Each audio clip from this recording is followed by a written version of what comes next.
चलिए सीरीज़ को आगे बढ़ाते हैं और इसी सीरीज़ में हम पहुंचेंगे हमारे सैलरी स्लिप की तरफ।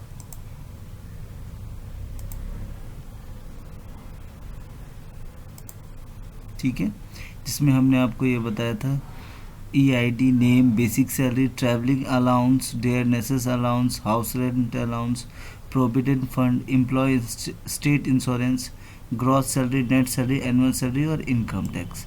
ये मैंने आपको बताया था बेसिक सैलरी स्लिप के लिए। तो नेक्स्ट आते हैं हम सैलरी स्लिप की तरफ। ये मार्कशीट हमारा कंप्लीट हो चुका है। एक नया शीट लेना है। नया शीट लेने के लिए आपको इंसर्ट में जाना है और इंसर्ट में जाने के बाद आपको यहाँ पे मिलेगा इंसर्ट शीट। तो एक नया शीट हमारे पास अवेलेबल हो जाएगा। ठीक है, अब क्या होता है 3 शीट में तो हमारा मार्कशीट, हम चाहते हैं शीट 3 की जगह हमें वहाँ पे मार्कशीट लिखना है। फॉर्मेट में जाएंगे, यहाँ पे मिलेगा रीनेम और यहाँ से लिख देते हैं MARKSH मार्कशीट। तो ये हमारा मार्कशीट हो जाए। इससे हमें पता चल जाएगा कि हमने इसमें मार्कशीट लगाया हुआ है। ठीक है, थर्ड में जाते हैं। फिर से हमें सेलेक्ट करना है। सेलेक्ट करने के बाद यहाँ से इरेज करना है लाइनिंग को। ठीक है, इरेज करने के बाद कलर डाल देते हैं, लिखने का कलर।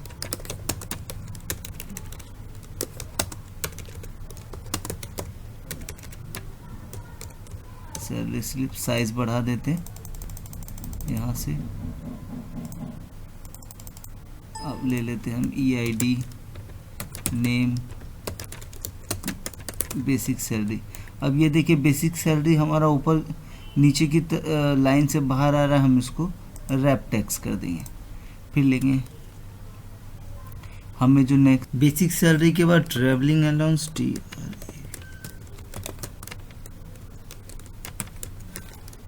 ये भी बड़ा हो रहा है, हमें इसको सेलेक्ट करना है और यहाँ से रैप टैक्स नीचे की तरफ आ जाएगा। सेट कर सकते हैं थोड़ा सा ऊपर से। ठीक है, फिर हम जाते हैं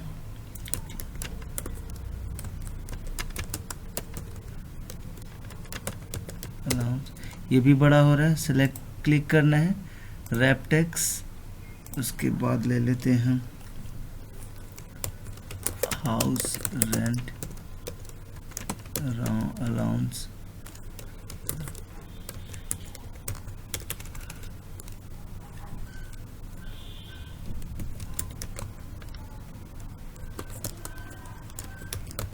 provident fund,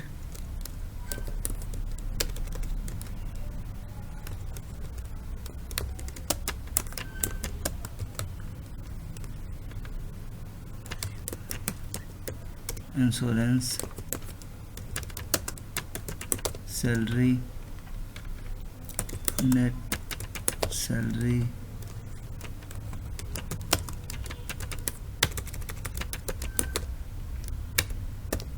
salary, income tax. अब इसको ठीक से थोड़ा सजा देते हैं।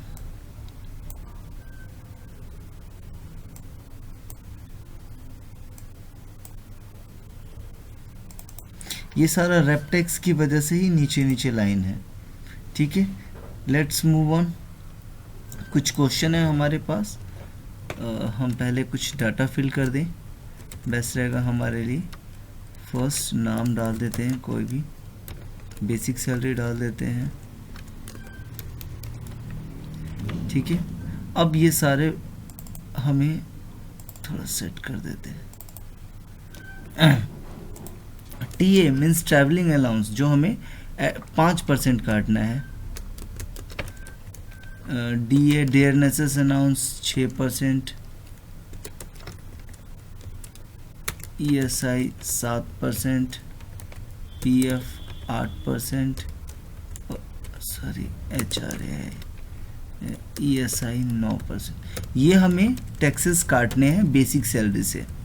ठीक है, तो काटने के लिए इक्वल टू बेसिक सैलरी वाला कॉलम लेना है, मल्टीप्लाई बाय 5 डिवाइडेड बाय 100। क्योंकि TA जो था वो 5% ही था, इसीलिए हमने 5 से मल्टीप्लाई करके 100 से डिवाइडेड कर दिया। तो इसका 5% निकल गया TA बेसिक सैलरी का। इसी तरह से बेसिक सैलरी से 6% निकालना है DA, तो basic salary multiply bye 6 divided by 100। इसी तरह से HRA निकालना है, basic salary multiply bye 7 divided by 100, ठीक है।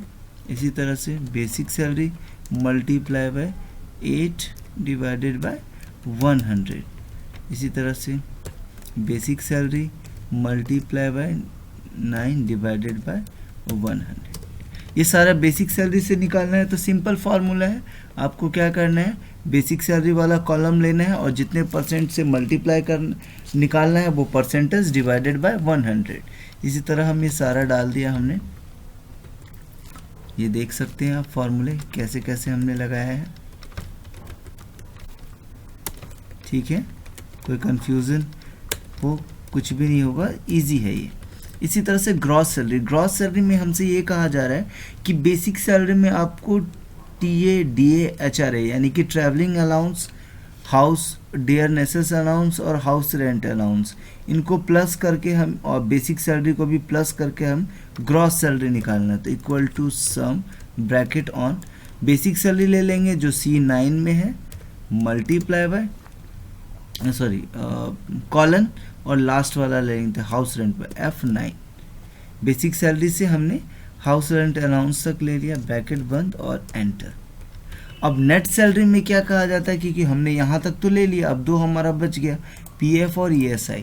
तो इसके लिए हमें ये कहा जा रहा है कि वो आप ग्रॉस सैलरी में से माइनस कर दीजिए। तो इक्वल टू पहले gross salary minus bracket on करेंगे, अब PF वाला ले लेंगे G9 प्लस H9। हमने कहा G9 H9 को प्लस करके जो भी वैल्यू आ रहा है उसको हमें I9 यानी कि ग्रॉस सैलरी में से माइनस कर देना। तो हमारा ये बन गया कैश इन हैंड, यानी कि 35,350 रुपये हो गए हमारे पास, ये नेट सैलरी उसका। एनुअल सैलरी, एनुअल मतलब होता है पूरे साल का, तो नेट सैलरी लेना है मल्टीप्लाई बाय 12, एंटर मारिए, ये हो गया एनुअल सैलरी। अब आते हैं इनकम टैक्स की तरफ। इनकम टैक्स करने से पहले हमारे पास कुछ फॉर्मूले हैं जिसको हमें समझना पड़ेगा, और वो ये कि हमसे ये कहा जा रहा है कि आप इनकम टैक्स ऐसे निकालिए कि अगर किसी का AS यानी income annual salary greater then 5 lakh से अबव होता है, अगर एनुअल सैलरी किसी का 5 लाख से अबव होता है तो IT यानी कि इनकम टैक्स निकलेगा 5%। इसी तरह से अगर 3 लाख से अबव होता है तो 2%, नहीं तो 0% निकलेगा इसका एनुअल सैलरी। तो एनुअल सैलरी निकाल लेंगे हम, तो हम क्या करेंगे, इक्वल टू इफ़ करने के बाद annual salary greater than by 5 lakh से अबव होता है तो annual salary multiply by 5 divided by 100। इसी तरह से एनुअल सैलरी मल्टीप्लाई बाय उसके बाद दूसरा कंडीशन, क्योंकि 3 कंडीशन है तो 2 के लिए, एक के लिए हमने ले लिया कि अगर K9 यानी कि एनुअल सैलरी अगर 5 लाख से अबव होता है तो आप क्या कीजिए, K9 को 5 से मल्टीप्लाई करके 100 से डिवाइड कर दीजिए। दोबारा से सेम ही आते हैं, अगर annual salary K9 annual salary greater than by 3 lakh से अबव होता है तो आप क्या कीजिए, एनुअल सैलरी को मल्टीप्लाई कीजिए 2% से, 2 से और 100 से डिवाइड कीजिए, अदरवाइज 0। अगर ये दोनों अगर 5 लाख से अबव होता है तो ये निकालिए, अगर 5 लाख से अबव होता है तो ये निकालिए, अगर आपका 3 लाख से अबव होता है तो 2% निकालिए,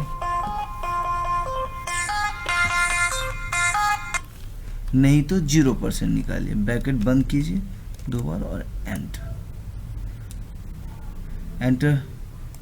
जो ये निकल गया हमारा सैलरी स्लिप। एक बार कर्सर लेके दोबारा बता दूंगा मैं आपको। यहाँ से देखिए हमने 5% निकाला क्योंकि हमने TA 5% रखा हुआ था। दूसरा हमने DA 6% निकाला क्योंकि यहाँ पे 6 था। 7%, 8% सारे देखिए यहाँ पे दिख रहे होंगे आपको बॉक्स, बेसिक सैलरी से ही निकला है। 9%। ग्रॉस सैलरी, बेसिक सैलरी से एफ तक प्लस करना है, और ये हमारा है नेट सैलरी, और ये हमारा है एनुअल सैलरी।